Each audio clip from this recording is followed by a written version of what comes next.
All right, everybody, we're on the line with Frank Hickman, the former wrestling coach out at Tiger Muay Thai and current wrestling coach at Syndicate MMA, I believe. Is that correct? Yes, sir. Helping out at Syndicate MMA. How are you doing? How you doing, Frank? Good? I'm doing well. Can't complain. Good, man. Thank you for giving me the time to talk to you. I know I just got to talk to your brother, so I had to get you on. That's how I can't leave one out. You got to get both of them.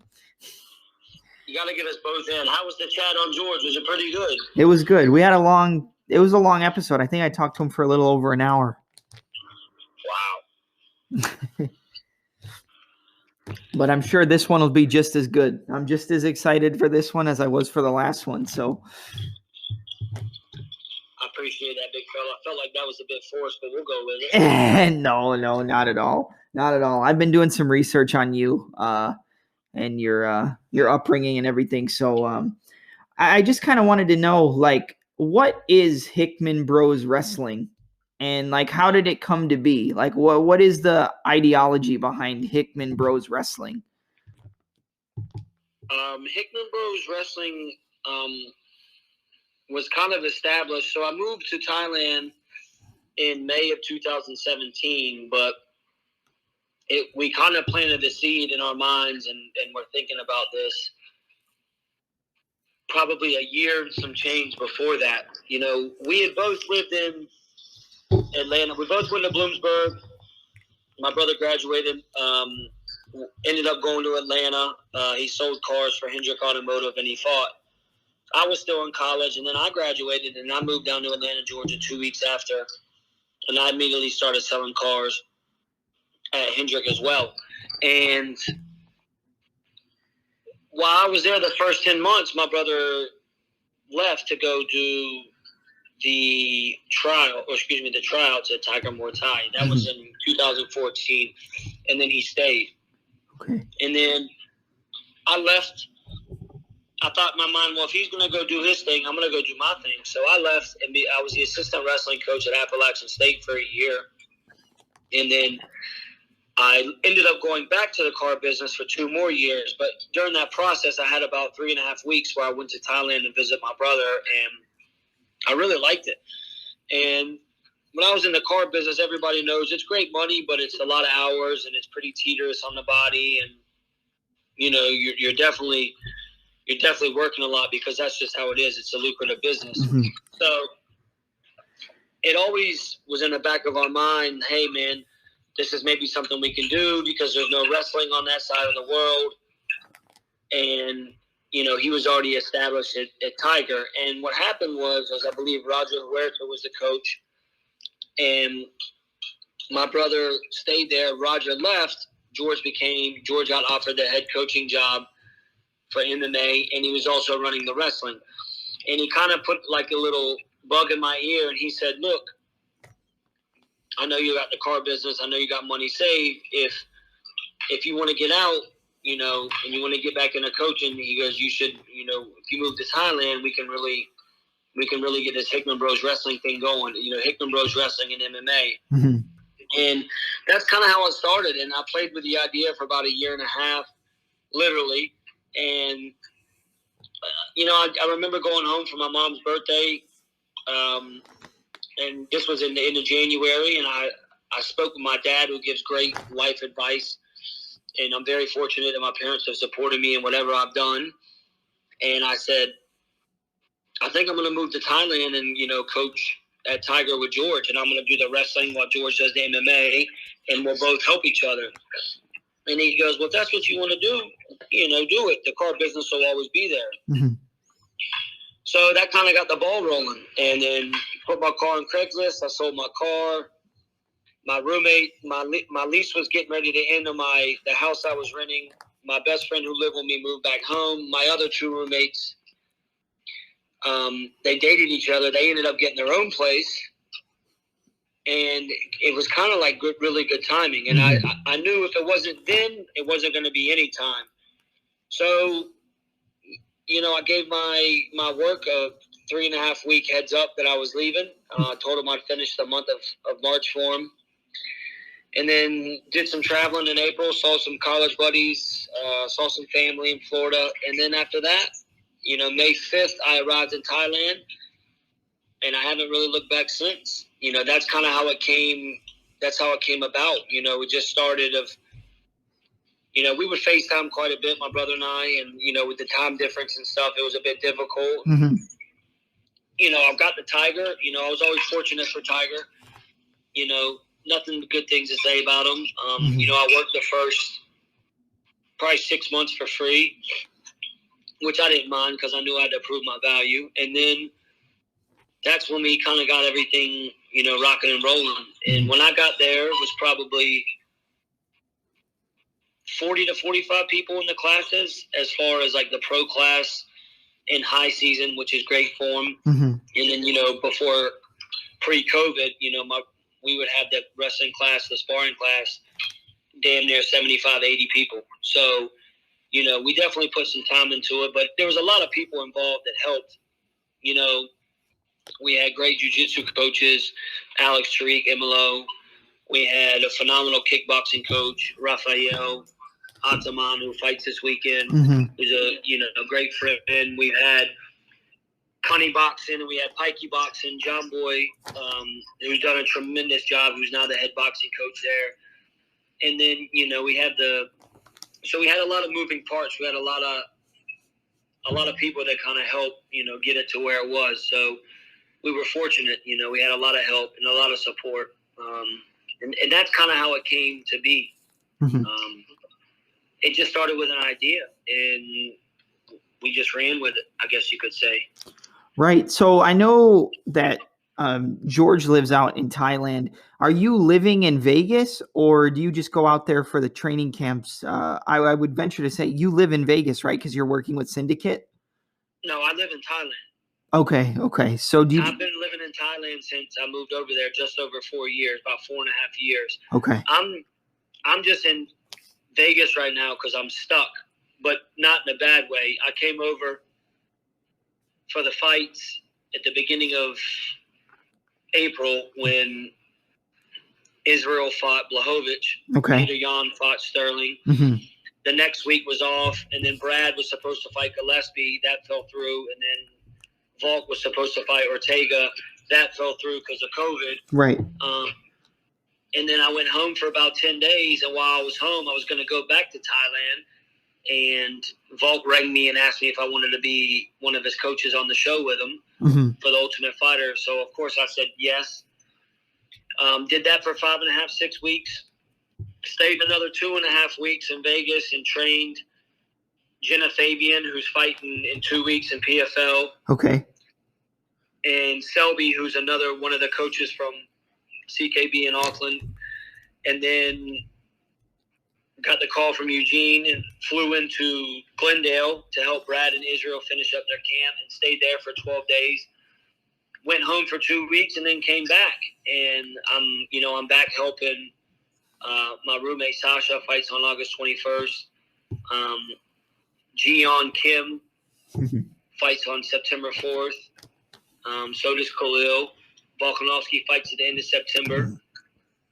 Jenna fights 2 weeks. My buddy Brendan fights in the PFL semis at the end of the month as well. So I knew I was going to come back and help train some people. And, a guy I know named Kevin said, while you're in town, you should see if, you can help out a Syndicate with the wrestling and that. So, the only two gyms really here are Syndicate and Extreme. Both well-established gyms. One's bigger than the other, but, to me as a wrestling coach, that doesn't really bother me. I'm in it to kind of spread knowledge and just try to help whoever needs help with wrestling. So it worked out. I was very fortunate it worked out for me. So, that's what I'm doing now. And I'll probably be here for maybe to the end of the year, something like that. Of course, I'll go back to Thailand, but it's a bit quiet right now in Thailand and nothing much going on. And right now, Vegas is the hub. Vegas is the fight capital right now of the world, especially with everything going on with the COVID and the Corona. They're having heaps of shows here. there's a lot of bodies coming through, a lot of athletes using the Performance Institute. So everything I really need is kind of right here.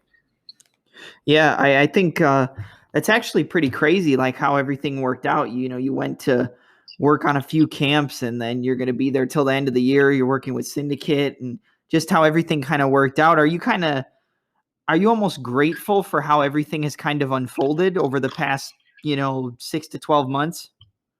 I am. I'm very grateful on how things have unfolded. Like I said, I'm very fortunate to be in the position I am and to work with, the teams that I've worked with. I mean, obviously, my brother and I, we've left Tiger, but, Syndicate has been great.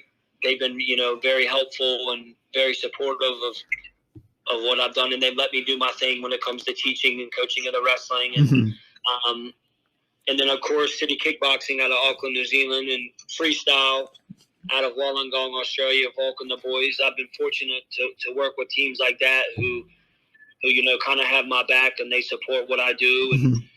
And so, yeah, I am. I'm very fortunate. I'm in a great position right now. Yeah, and I think it's kind of important and very important with what you said. Like, you get to work with some of the best fighters in the world, on a daily basis. And some of them, I'm sure you've known from working at Tiger and being in Thailand, but I'm sure you've met some people and worked with some people that you didn't think you were going to get a chance to, during how this whole thing unfolded.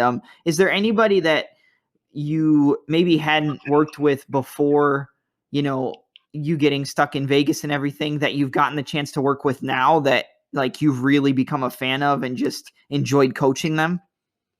Yeah, I've enjoyed coaching. I'm staying with my roommate Sasha, who fights welterweight. I've enjoyed helping Sasha. He's fighting on the 21st. I've enjoyed helping. Another person is Casey O'Neill. She fights 125 pounds in the UFC. Okay. And yeah, I met her in Thailand, about 2.5, 3 years ago. And she moved out here, and she's been out here for just under a year. So I got to reconnect with her, and it's always good to reconnect with her. She's a hard worker. My buddy Brendan, Lofkin, I met Brendan when I got back from Vegas last year, pre-COVID. I get back, he's there, and I meet him, and then within a week they shut everything down. So, that's how I developed a friendship with him. I said, look, man, the gyms are closed. I got Max. We'll just wrestle every day, and that's what we did. We wrestled every day in my car garage where I had Max in my neighborhood in Thailand, and we did that for 4 months, man. And then we were in Dubai a bit, and then now we're out here. And he came out here, and he's finishing his camp up here. So it's good to have people that previously who are out here as well as meeting new people. So yeah, like I said, man, it's everything that's kind of unfolded is, I believe, happened for a reason, and I'm enjoying the process and I'm enjoying the ride. Yeah, and that's the best thing to do is enjoy what you got when you have it, because at some point things might change. It's pretty interesting that you brought up Brendan, because I've actually gotten the chance to talk to him. I talked to him right before his fight with Tyler Diamond.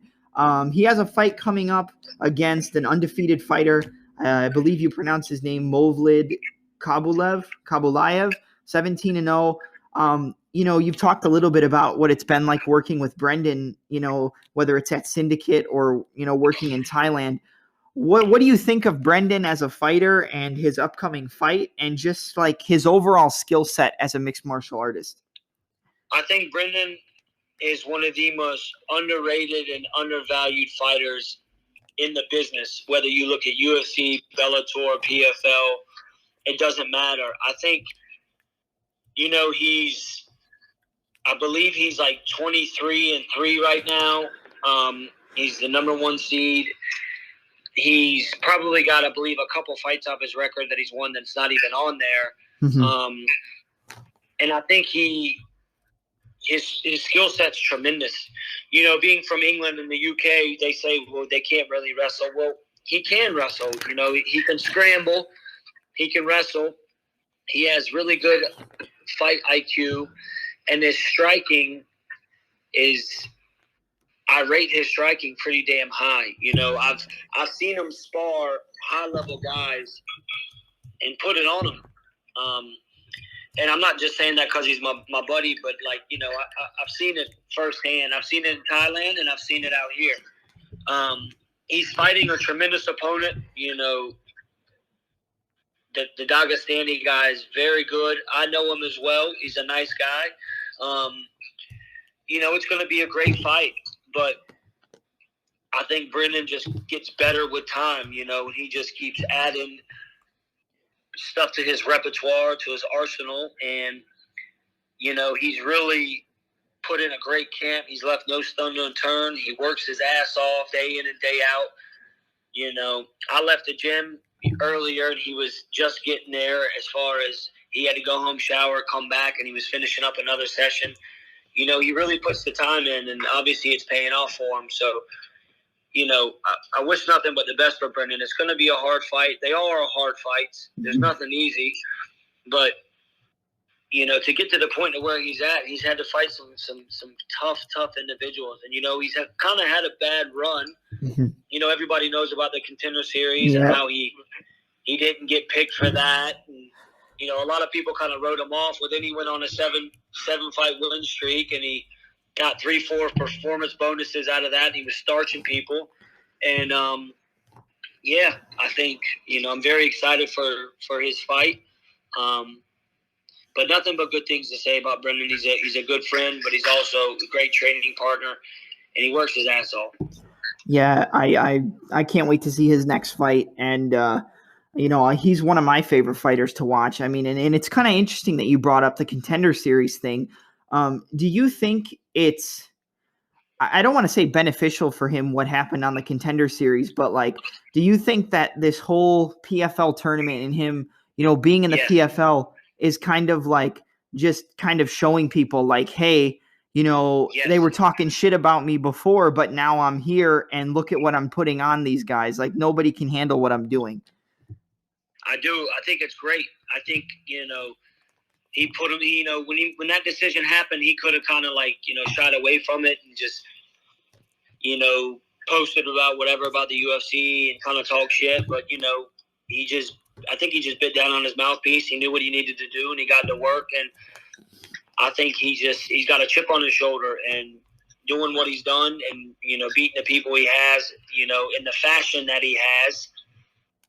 I think it's great for him. I think the people are really seeing like, wow, this kid can really scrap. You know, this kid brings it when he comes to fight, and he's doing nothing but building his brand. His value is going up and up and up. Mm-hmm. So I do think that Contender thing was, of course, everybody wants, not everybody, but, you know, the UFC is the pinnacle of this game, of the MMA game, you know, whether, you know, Bellator great, but UFC really is the pinnacle of it. So I think that everybody's going to struggle to get into that, but, you know, he's building his brand and he's building his worth, and he's doing it through PFL, and I hope he wins $1 million, but he's getting paid on the way to winning, or on the way to hopefully winning this tournament, and he's just building his brand, and he's really making a name for himself in this business. So, you know, like I said, I think it was a blessing in disguise, because watching what I'm watching unfold,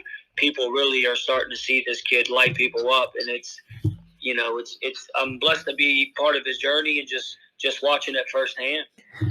Yeah, 100%. I think you couldn't have said it any better.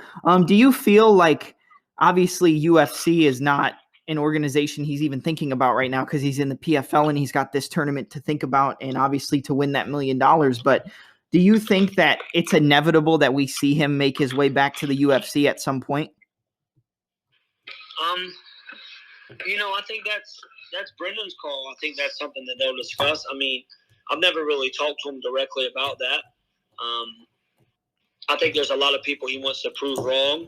And then if it gets to that point, you know, he can make that decision. Hopefully by that point, he knows his true value. And if they do get him, they're going to have to pay for it. You know, they're going to have to get his true value. And that's what I hope, you know, happens. Whether he decides to do that, that's his decision. You know, it's his career.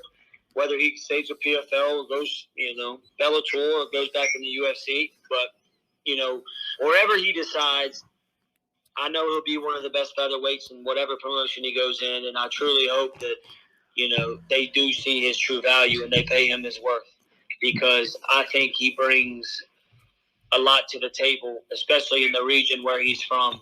He brings an excitement, and when he comes to fight, man, he comes to fight. Mm-hmm.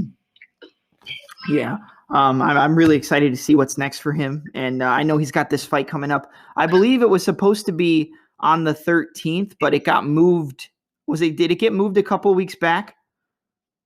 It did. It got moved to the 27th, 28th. That sounds about right. I know it's somewhere around there, but I'm excited, going up against an undefeated guy. It's just another opportunity for him to make a statement like he's been doing throughout the whole tournament.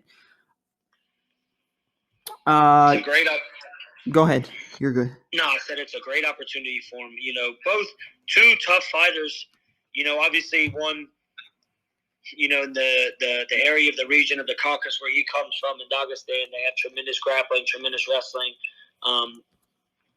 He's one of the brothers, so I know he's going to have his skill set. And then you have Brendan, who's kind of an opposite, more of a striker. So it's going to make for a great fight. I think that whole PFL featherweight division was, loaded with some serious talent. Mm-hmm. Yeah, I think this is probably one of, if not the most exciting tournaments that the PFL's put on. I mean, I don't really think they've had a bad night of fights throughout this whole tournament so far.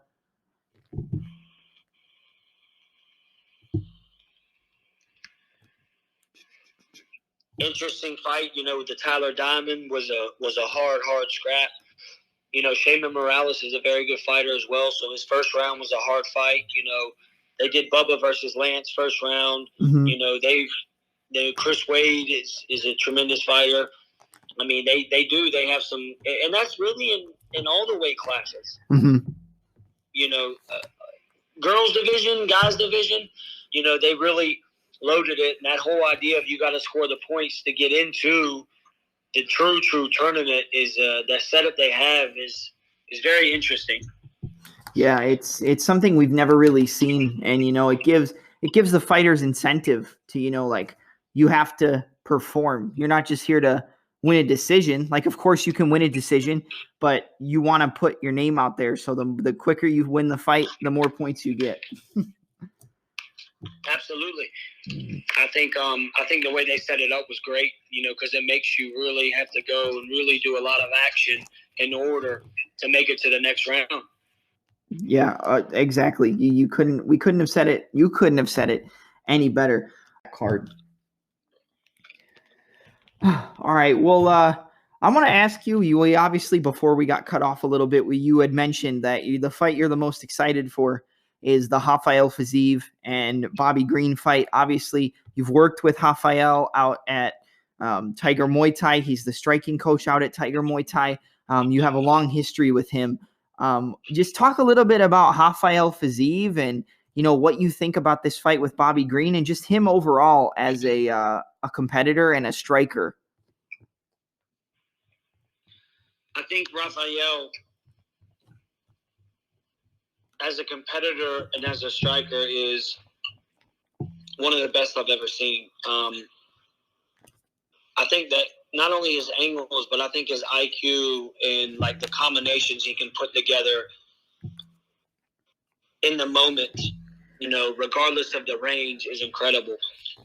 I've seen him at Tiger fight very high level guys, light heavyweights, middleweights. It doesn't matter. I've seen him put people on skates. Mm-hmm. I've seen people freeze up because his fakes and his feints and what he throws and how he throws and his hooks, mm-hmm. his back hooks, his kicks, and how he just that leg just flies up and then he'll drop it and then he'll float. The exact same thing will come right behind it. Mm-hmm. And,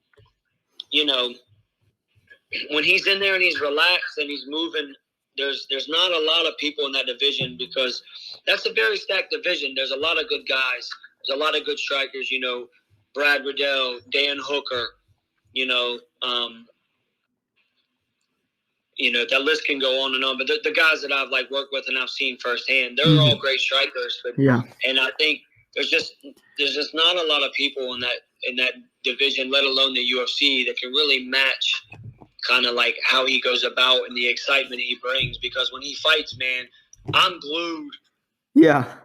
To the TV, regardless of if any of the boys fight, I'm watching it. But like when he fights, man, there's certain aurora about it that I really enjoy because it's fun to watch. You know what I mean? It's very fun to watch, and the stuff he can do, how he can go about it. You know, even his wrestling is good. He's extremely athletic. You know. He moves very well. He's got great takedown defense. But, you know, I've seen him submit people many times, you know, at Tiger in the classes, you know. So he's really great. He's really gifted, and he's just well-rounded, you know, in any position. Yeah, I think I think it's kind of interesting because, like, a lot of people don't know if you're just like a fan of the UFC and you're not like a hardcore fan, you know, a lot of people don't know who Fiziev is or Fiziev. And, you know, I think that Moicano fight really kind of showed everybody, like, you can't, like, excuse my language, but you can't fuck with this guy on the feet. If you play around, you're going to get knocked out. Right. If you stay there and if you play with fire, right, you might get burned. Moicano is no slouch by any means. You know, he's 45. It looked to me like he filled into 155 pretty damn well to begin with. Yeah. And he's long and rangy. And, you know, Rafael was able to get inside. And, you know, like I've seen Rafael throw that back hook that ended up knocking him out with. But if you watch the video, he was orthodox. He threw a body shot, and then he threw a right hook. But when he threw his two,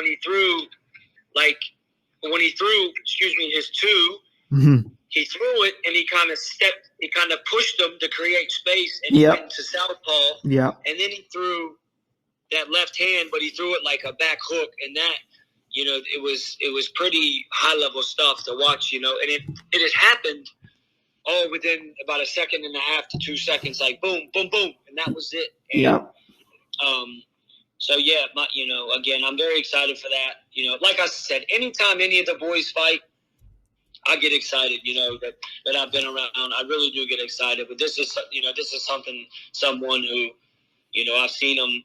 You know, he was at Phuket top team, and then he came to Tiger, and you know, we would kind of say hello a little bit, and then we just developed a friendship. You know, I was fortunate to go when he fought in Singapore. When he fought in Dubai, Mark DeCasey, and then we did quarantine together for 2 weeks. Our rooms were next to each other, and we would hang out, eat food, and watch wrestling on YouTube. Yeah. That's what we would do, man, and we just would drink tea and we'd eat horse meat from Kazakhstan.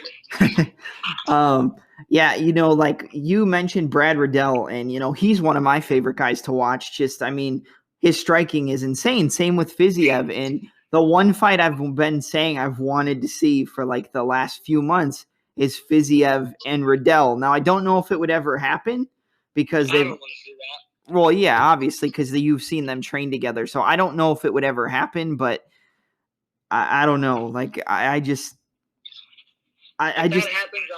happens, I'd like it to be a title fight.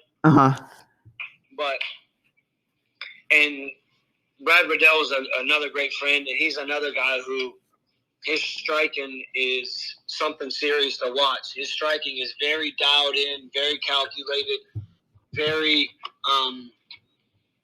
you know, he picks and he chooses his shots, his head movement, his feet placement, you know, how he can get in and out of range, like when he baits people, is really something special to watch. I agree. Yeah, and, you know, I know you're obviously wrestling coach and, you know, a long decorated background in wrestling. Are you kind of upset that the fight with Gregor Gillespie fell through? Because I feel like that's a fight where you really enjoyed getting him ready for that fight just because of how much the wrestling and the takedown defense and the sprawls and everything were such a big part of that camp because of how decorated a wrestler Gillespie is. I was very bummed for Brad. I was more bummed for Brad because it was a top 15 opponent for him. It was a co-main event, and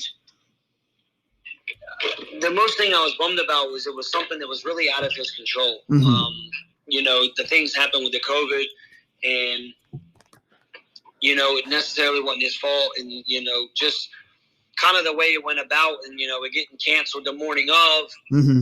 It was very unfortunate. So that's why I was really bummed for him. And for New Zealand, they're not like America, and they're not like everywhere else in the world. You have to have a voucher system to get back into that country. And, sometimes, you're away for a bit. The one time Carlos, Brad, Izzy got stuck for like 6 weeks in the States. And, he flew all that way. Flight gets canceled. And then he has to wait another week until his teammate fights Shane, and then he goes back home, 2-week quarantine, and then he's able to get out and see his family. So that was really the unfortunate part about it, man. And he wasn't able to showcase his skills, his grappling, his wrestling against a very decorated wrestler. And I think it would have been a phenomenal fight, a fight of the night type fight, just like his last one. Mm-hmm. But I do think they'll cross paths very soon. Mm-hmm. I think that Gregor Gillespie versus Brad Riddell will be a fight that'll happen. Will happen sooner or later. Whether it be this year, whether it be next year, I do think it'll happen. Yeah, I agree. I could honestly see that being next. I mean, they both won. I mean, I could definitely see them just making that fight again. But whenever it happens, I definitely want to see it.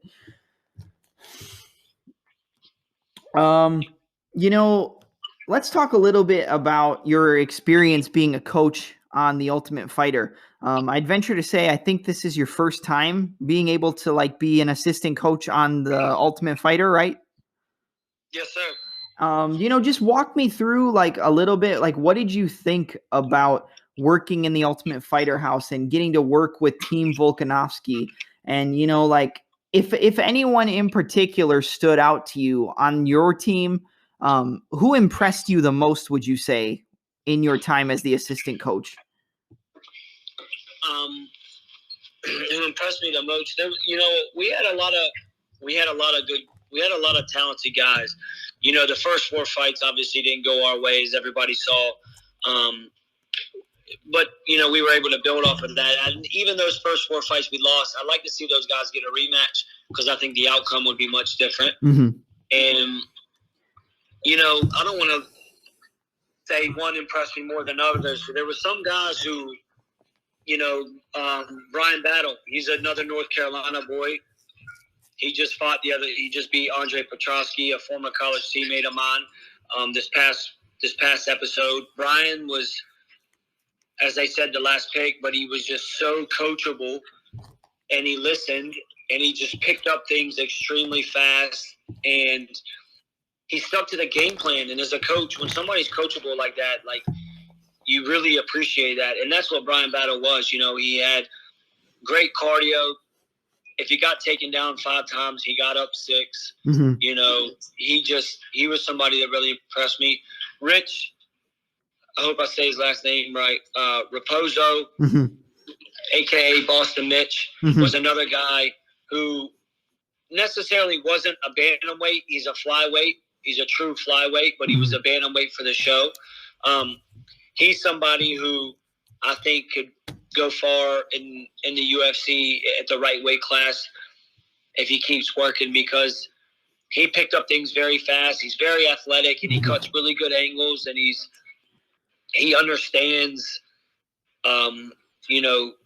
getting deep, in certain scenarios, whether you got to cover more distance, bridge the gap, stuff like that. He understood that. Mm-hmm. And like I said, he's an athletic kid. He's just a raw athletic kid. He's one that I really enjoyed working with. I enjoyed them all. There's a kid, Dustin Lampros, who, a.k.a. Scrappy, who trains down at, Stanford, who's very good. Ricky, is a veteran. He's very good. He's right now in the finals on the show. The next kid, Bam, fights coming up. Mm-hmm. He's another kid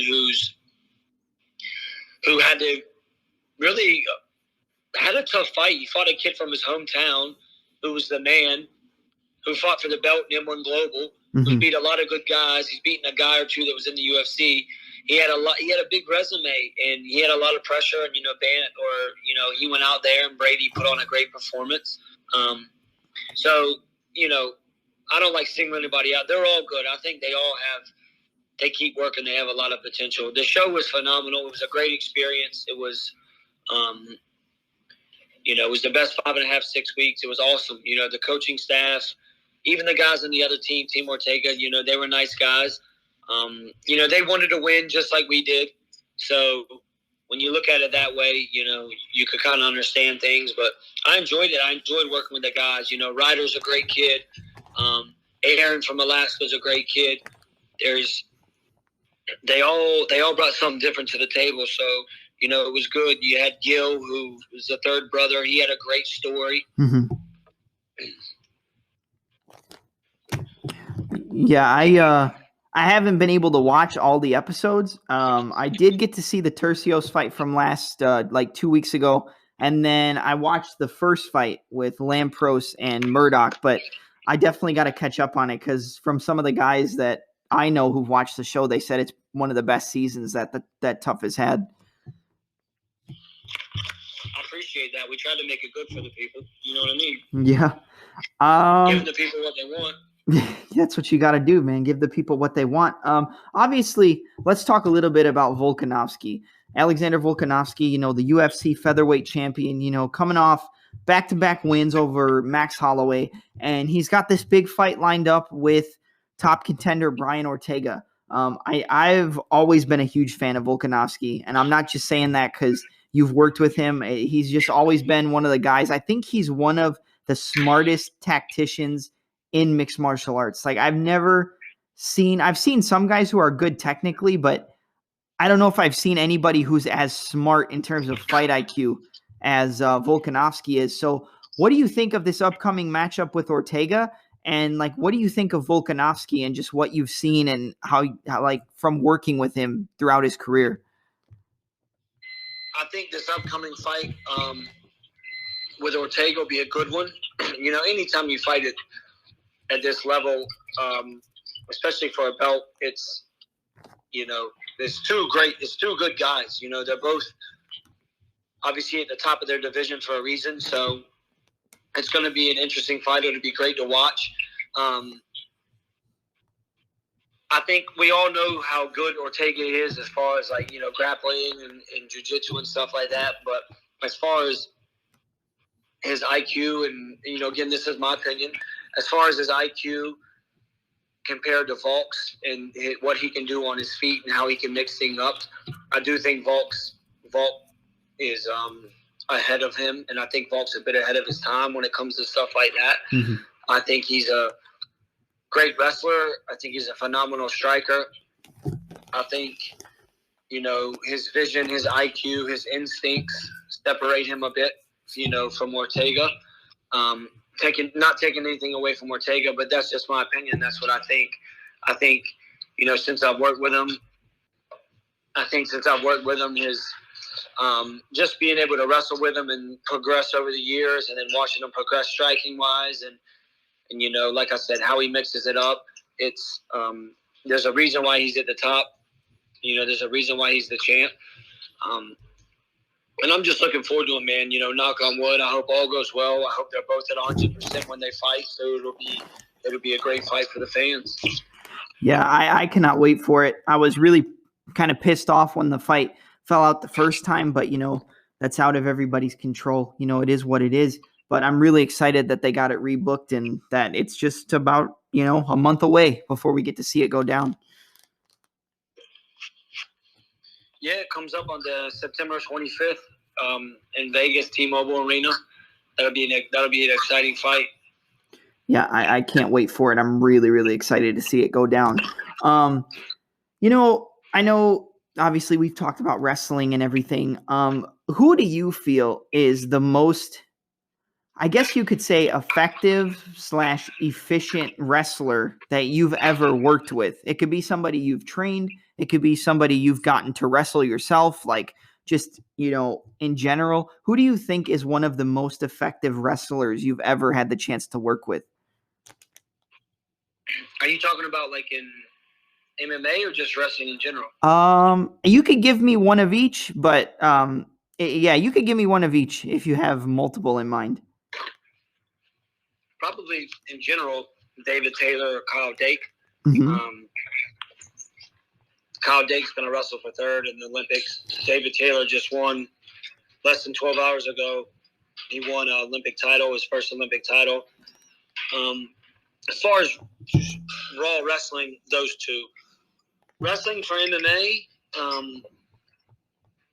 one of the best guys that I've actually wrestled with is the new current Bellator champ at 170 pounds. You know his name? I think you said 170 pounds? Amosov. Oh, okay. No, I haven't. I know his name, but I have not seen him compete. So tell me a little bit about Amosov. I just think he comes from a Sambo background, but I just think Amosov, the stuff he can do, just his raw athletic ability is incredible to me. Mm-hmm. Not only to watch, but to actually wrestle him.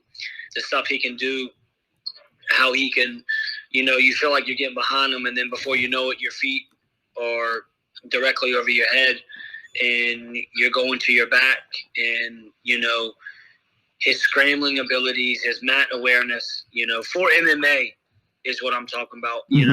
Yeah, in my opinion, the best guy that I've wrestled with for MMA. I think Volk's up there for sure. I think Israel's got great wrestling. Mm-hmm. It's very underrated from what people have seen because he doesn't need it much because he's got great defense. But I think Brad Bedell has phenomenal wrestling. I think Peter Yan, athletically and what he can do in his wrestling is tremendous. And you saw that from his fight with Sterling. Yep. He got 7 out of 7 takedowns and he stopped. He only gave up 1 out of 13 was the stats, I believe. So, yep. And this is coming from somebody who didn't wrestle growing up, Yep. Aljamain Sterling, was a collegiate All-American at Cortland University and, taking nothing away from him. But, again, just, wrestling Peter at Tiger and watching what he can do and how he's developed, he's another one that's good. But, to answer your question, I know I went on a bit of a rant there. Amosov, he's from Ukraine. He's probably the best wrestler for MMA that I've ever had the privilege of competing against. Yeah, I'm definitely going to have to, like I said, I know of him. I know he's the champ, but I'm going to have to research and study up on some of his fights because that seems pretty interesting. And, he's the champ for a reason. Yeah, he's 25-0. He beat Douglas Lima, who I'm a tremendous fan of. Mm-hmm. Have a lot of respect for. And he's 25-0 for a reason. And to get there, he beat Ed Ruth, who's a 3-time division, who was a 4-time All-American, 3-time national champ from Penn State. One of the best to ever do it. He beat Logan Storley, who was a 4-time All-American from the University of Minnesota. And then, he beat Lima. But he beat 2 very, very, very decorated Division I wrestlers on the way to winning that. And just seeing that was very impressive to me. Yeah, that's awesome. I'm definitely going to go look up some of his fights when we're done with this interview because to be 25-0, I mean, there's no joke in any of that. And to be that at the highest level, that's insane. Let me talk to you a little bit about, we talked about wrestling and everything, and I want to talk a little bit about setups. What do you feel is the most effective takedown or takedown setup when it comes to fighting in mixed martial arts? Is there any one particular way to take somebody down, whether it's a single, a double, a body lock, trips? What do you think is the most effective avenue to take for like takedowns and takedown setups in mixed martial arts? I guess it depends on your style. Everybody's different. Khabib used to hit his knee. He would penetrate and hit his knee, and push you on the cage, which was impressive. Gregor Gillespie does like a snatch single from a head inside position. So he'll snatch a single leg with his head on the inside. He doesn't hit his knee.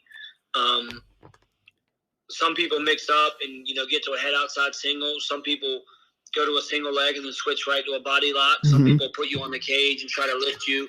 Some people drag your back leg out and pull you off the cage and get you down like that. Everybody's different with their setups, you know what I mean?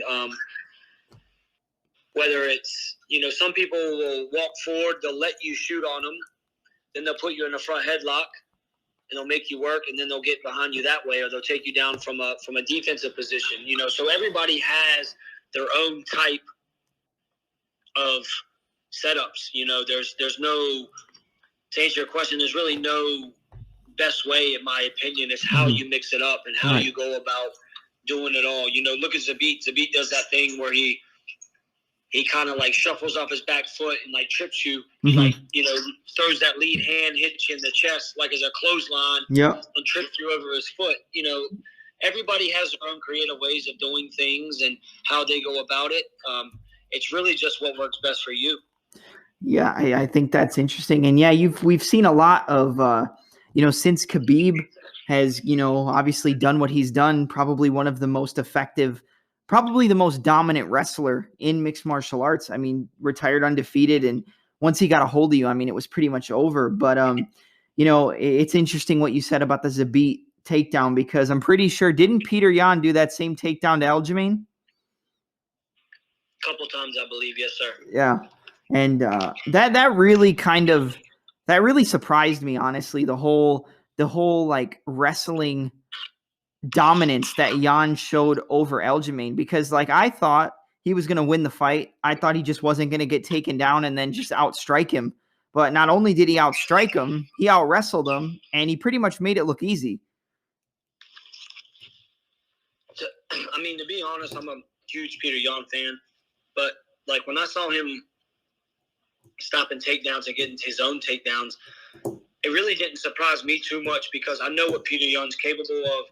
I know how athletic and how raw he really is with his wrestling. Like I've told people, when it comes to shooting a high crotch, he shoots a high crotch better than 80% of the guys I wrestled with in college. And, and I'm not exaggerating that. He has great offense, and he's tricky, and he's slick with the stuff he can do.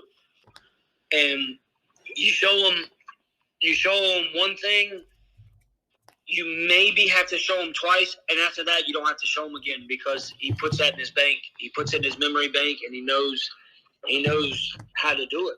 And that, to me, that's very impressive on how he can just pick up on things so easy. That's he seems like, I mean, he's probably my favorite fighter on the entire roster of the UFC guys, but he seems like just somebody he's good everywhere. Like there's really nothing that you can do to him that I feel like he hasn't already seen and done a million times.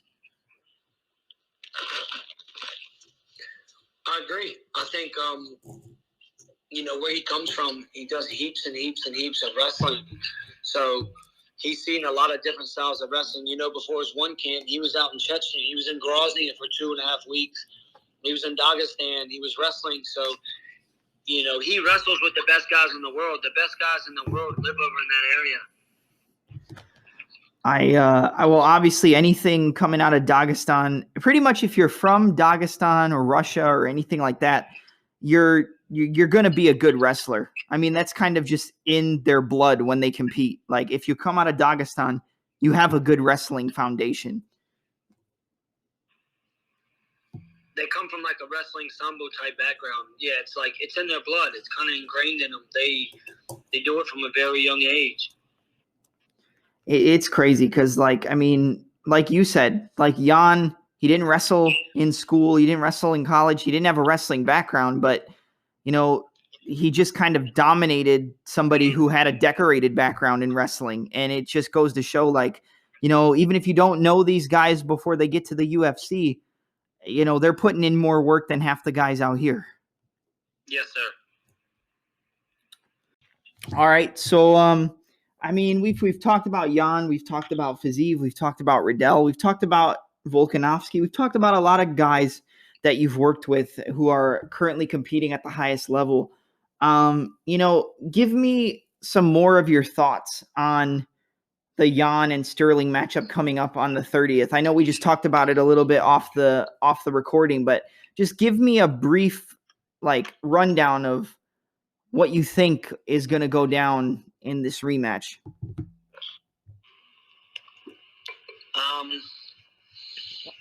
What I think is going to happen in the rematch will be a high pace, high volume type of fight. You know, whether or not Aljamain has made adjustments to his wrestling, offense or defense. But, you know, I anticipate, like I said, a high pace, high volume. I think Peter Yan will probably have his foot on the gas. He'll probably be moving forward. And I think he'll probably have bad intentions on how, you know, he wants to go about finishing the fight. And I know Sterling probably has his intentions on how he wants to go about the fight. So it's going to be, I think it's going to be a great rematch. But I just see, in my opinion, Peter Yan, you know, walking away with the bantamweight belt. You know, anything can happen in this sport, but I just don't think. I think that loss really motivated him. I think he's definitely focused 100% of his attention on this rematch. And, you know, Peter Yan, when he's firing on all cylinders, is the best, not only in that division, but I think he's one of the best in the UFC, period. Yep. I mean, I couldn't have said it any better. There's really nothing else I could put on that would, you know, do it any more justice than what you just said. You know, another fight with somebody I know you've worked with because you have your affiliation with City Kickboxing and all of those guys. A big fight just got announced at 125 pounds. I'm sure you're familiar with it. Cody Garbrandt is going to be dropping down to 125 to take on Kai Kara France, who obviously, yep. Dope. That's going to be a good fight. Yeah. Just give me your thoughts on that matchup and like what you think. I think it's probably going to be one of the best flyweight fights we've ever seen. I was a huge fan of Kai on The Ultimate Fighter, and I'm a huge fan of Garbrandt as well. So like getting to see these guys, you know, mix it up. I believe it's in December. I don't know. I can't wait for it. I'm really excited for that one. I haven't. I know it just got announced the other day, so I was very excited for him because, you know, for Kai, that's a big name for him, former champ. So even though this is his first time coming down to 125, you know, I think it's a great opportunity for Kai to really showcase his skills, show what he's capable of, show that he does belong in the top of the division. You know, because he fought Moreno. He lost to Moreno back in December of 2019, but you know that was a hard fight for both guys. You know, I know Moreno won that, but it was a hard fight for both guys. And you know, Kai's fought some of the best in that division. So it's going to be a fight. You know, both guys really like to throw big shots, and they're both athletic. You know, they both know how to wrestle. So when you kind of put all that stuff together, you're in for a treat. Yeah, I can't wait. That's it's a tough fight for Garbrandt to come in his first fight to drop down to 125. And you know, I know there's a lot of guys who are fans, or a lot of fans who know Kai Kara France from City Kickboxing, but I don't think people really understand how hard of a fight that is for Garbrandt in his first fight at 125? It's a very difficult fight. Anytime you come down to another weight class, it's a hard fight. But to be given a top 5, top 6 opponent right away is good. But it's also a testament of how good Garbrandt really is. Mm-hmm. So I'm looking forward to that one in December. Me too, man. Me too. We kind of talked a little bit about wrestling and everything and takedowns. And one thing I kind of wanted to touch on with you, which I'm sure it's a question you might get a lot, but you've seen guys who have a base in wrestling and then they make the transition over to mixed martial arts. And then you see some guys like Peter Yan, which obviously he's worked in wrestling before, but he didn't have a high school or a collegiate background in wrestling. Do you feel like it's better or more beneficial for a fighter to have a base in wrestling and transition to mixed martial arts, or for a fighter to learn his wrestling and his defense through the training in mixed martial arts without any previous background?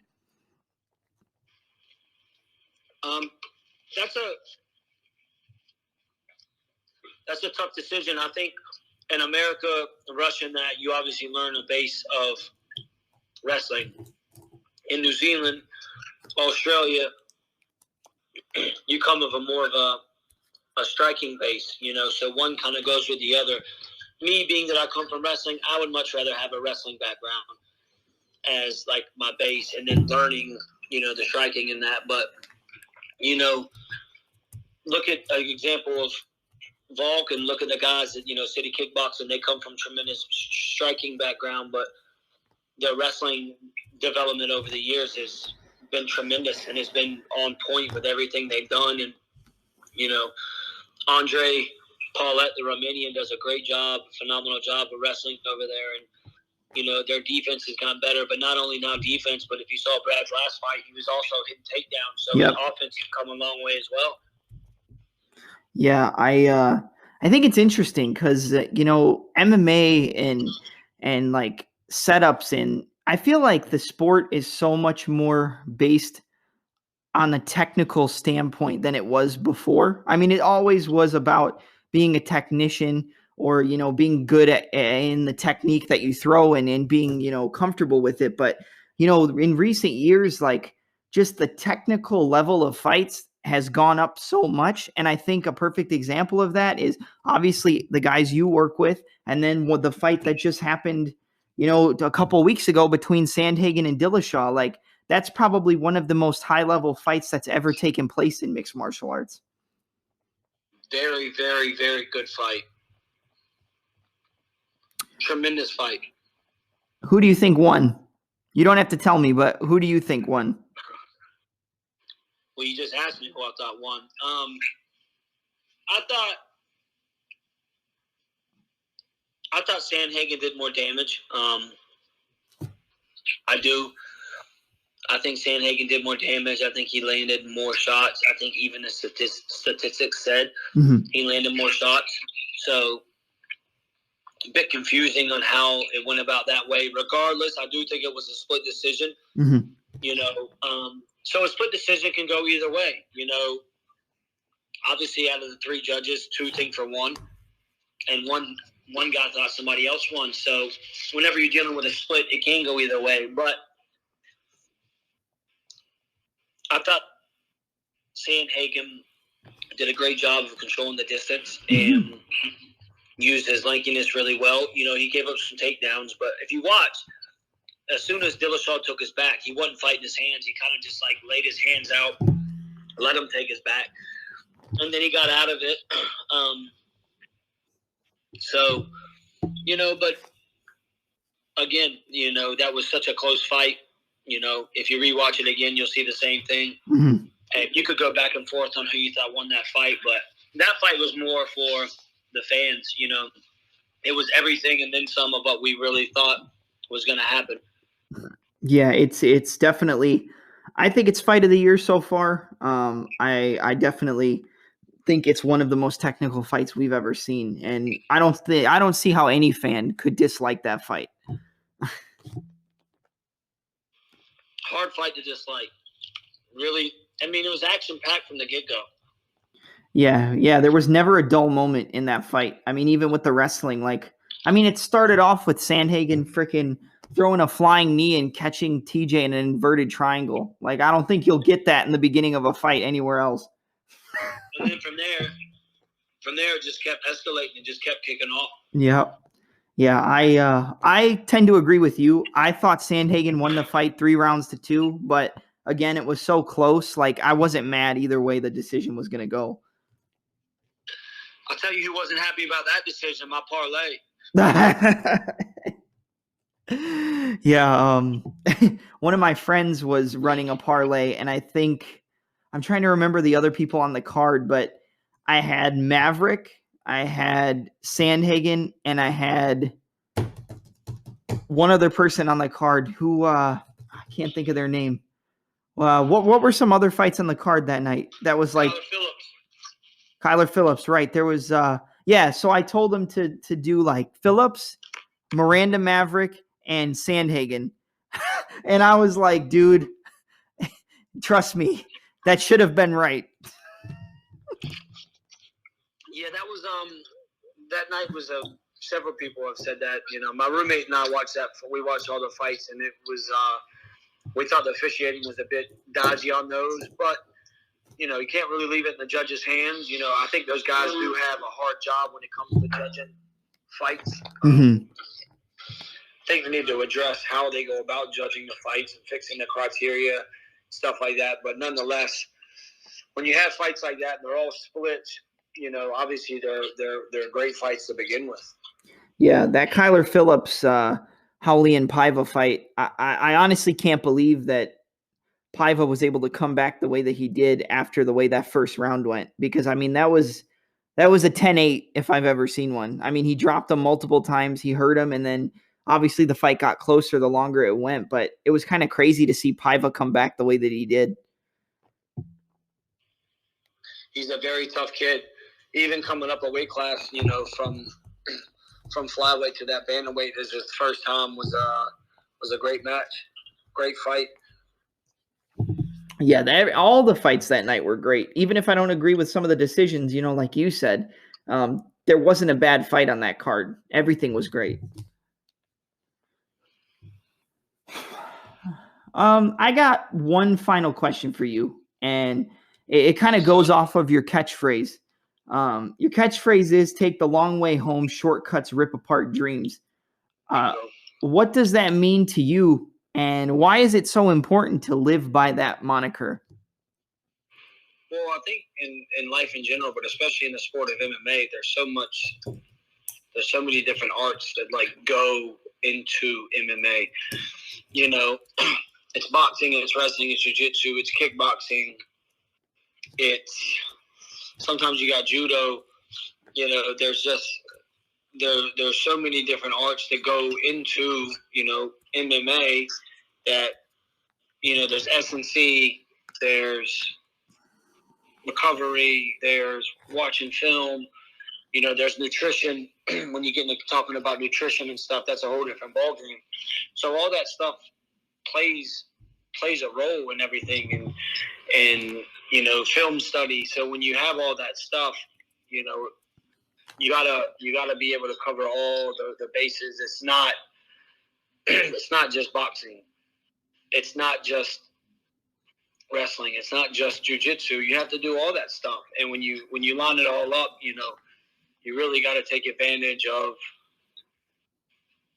covering all the bases of it, of doing everything and not really skipping a beat on anything. You know, back when before the UFC was big, you could get away with just wrestling and having a good jab, or you could get away with kickboxing and not having the best defense. But, you know, as the game evolves and the game progresses, so does the fighters, so do the athletes, you know, and you know, now so does the nutrition and everything that goes into it. So, you know, you have to be able to go about everything. And there really isn't any shortcuts in this game. You know, look at the best guys. You know, the best guys in the world are at the top for a reason. You know, whether it's physical or whether it's mental, you know, they dive deep into themselves. Like, look at Tom Brady, for example. My roommate and I chatted about this earlier. Tom Brady spends, LeBron James, they spend millions of dollars a year on their bodies, on their self-care. Mhm. You know, whether it's like those hyper chambers they talk about, the oxygen stuff, or whether it's, you know, physio, or whether it's, you know, recovery stuff, whirlpools, ice baths, saunas, restriction stuff, breathing instruments. You know, they're always looking for an edge. And, you know, you know, if you want to stay at the top and you want to be at the position where you are, you know, it's going to take a lot of that stuff. And, you know, as the game just gets more and more, everything, you know, you see all kinds of new stuff that they come out with that is going to help you evolve, help you progress. You got to be able to take advantage of it. Yeah, I really like that catchphrase. I think it's important not just in MMA but in life. You know, people who tend to take shortcuts, they almost kind of sell themselves short. Because if you take the long way and you work hard, eventually it might take a while, but you'll get to where you want to be. Right. Obviously, anything in life doesn't happen overnight. Like, you know, you look at anything, sports, entrepreneurs, or whatever it is, people who, you know, write books, you read their books. Like, nothing happened overnight. Like, may take years, may take, you know, decades, may take, you know, longer than that. But eventually, if you stick to it, like, good things come from it. And that's how the sport is, you know. If, you know, some people start out as an amateur 0-2 or 0-3, and then they go on a run. Like, look at Charles Oliveira. Yeah. Before he went 8-0 and won everything, you know, his back was against the wall, and I'm sure he thought about throwing in the towel, but he didn't. He stuck with it. You know, maybe changed a couple of things up, but he ended up prevailing, and now he's the lightweight champ, fighting probably Poirier for the belt. So that'll be an interesting fight in itself. But yeah. Especially in the sport that you're in for MMA, you know, it's not like anything else. You know, baseball or football or basketball, whatever. Obviously, those athletes are tremendous in theirs, but there's so much stuff that goes into the sport that, you know, we watch and that these guys go out there and perform, you know? Mm-hmm. Yeah, it's the most intricate, you know, combat sport in the world. It mixes everything together. So you can't really take any shortcuts, because if you take a shortcut, you know, you're going to end up paying for it eventually.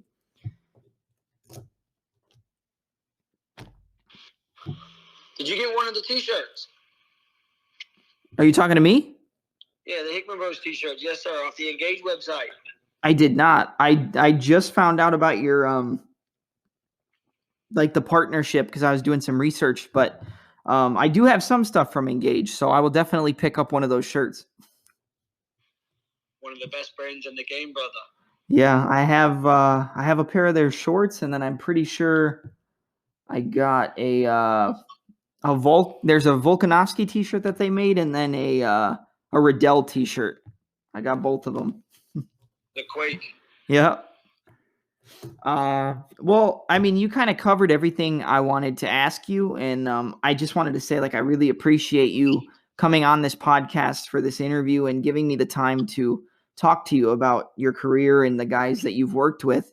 I hope you enjoyed it, and I hope you enjoyed the chat. I did. I appreciate you having me on, sir. I do appreciate the questions and stuff and the research you did and everything, and let me tell my story a bit. So, yes, sir. Thank you. No problem. No problem. It's my pleasure. Where can people get a hold of you if they want to check out, you know, Hickman Bros Wrestling? If they want to get a hold of you, where can they look you up? So my brother and I have an Instagram page, Hickman Bros Wrestling and MMA. We have an Instagram page. We have a Facebook page. And then, of course, my brother is GHick1 on Instagram, and I'm GIFI910 on Instagram. And usually that's where you can contact us at. Any questions, concerns, techniques, or anything like that. Right. And I, you know, definitely get a hold of the Hickman Bros if you want to, you know, chat with them or work on your wrestling or ask them any questions. Like I said, thank you, Frank, for, you know, giving me the chance to do this interview. And I hope it's one of the best interviews you've done, because that's my goal with everyone that I do. Yes, sir. It's definitely one of the best. Definitely one of the longest as well. But I don't mind a good chat, like I told you. Yeah. I could go on for days. So thank you. Thank you for having me on. Me too. And thank you for coming on, Frank. I'll talk to you later. Thank you. Yes, sir. Have a good one. You too.